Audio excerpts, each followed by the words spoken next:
අද අපි කතා කරන්න බලාපොරොත්තු වෙන්නේ මේ ඉකෝකාඩියෝග්‍රෑම් පරීක්ෂාවේදී ඉජෙක්ෂන් ෆ්‍රැක්ෂන් එහෙම නැත්නම් මේ EF වැලියු කියලා එක මොකක්ද කියලා. EF අගය කියන්නේ මොකක්ද කියලා.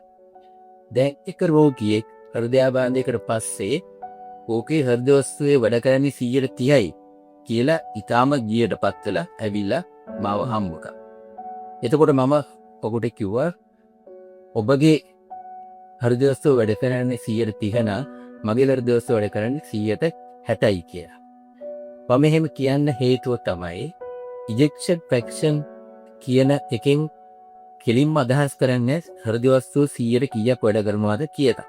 ඉජෙක්ෂන් ෆ්‍රැක්ෂන් කියලා කියන්නේ එක්සරයක් හෘද වස්තුව හැකිලීමේදී එහි වම් කෝෂිකාවේ තියෙන රුධිරයේ 100ට කීයක ප්‍රමාණයක් එළියට පොම්ප කරනවාද කියන එක.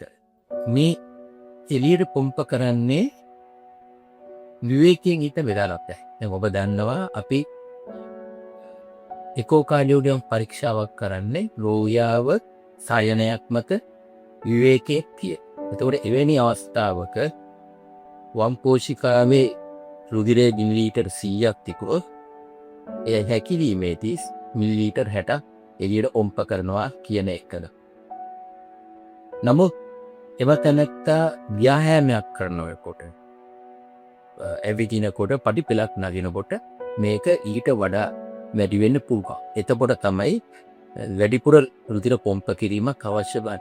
සාමාන්‍ය පුද්ගලයෙක් විවේකයෙන් ඉන්න වෙලාවක 160ක් 70ක් පමණ ප්‍රමාණයක් රුධිරය පොම්ප කරනවා. ඔහුගේ ඉජෙක්ෂන් ෆ්‍රැක්ෂන් කියන එක EF වගේ 160ක් 70ක්. මේක 170 80 90 වගේ තත්ත්වයන් දක්වා වැඩි වෙන්න පුළුවන්. එම 160 තමයි අර හෘදයාබාධයේදී ඇතිවෙච්ච ඒ හානිය නිසා 130 දක්වා අඩු වෙලා තියෙන්නේ. ඔහු වුණත් යම් ව්‍යායාමයක් කරන වෙලාවට මේක යම් ප්‍රමාණයකින් තව වැඩි වෙන්න පුළුවන්.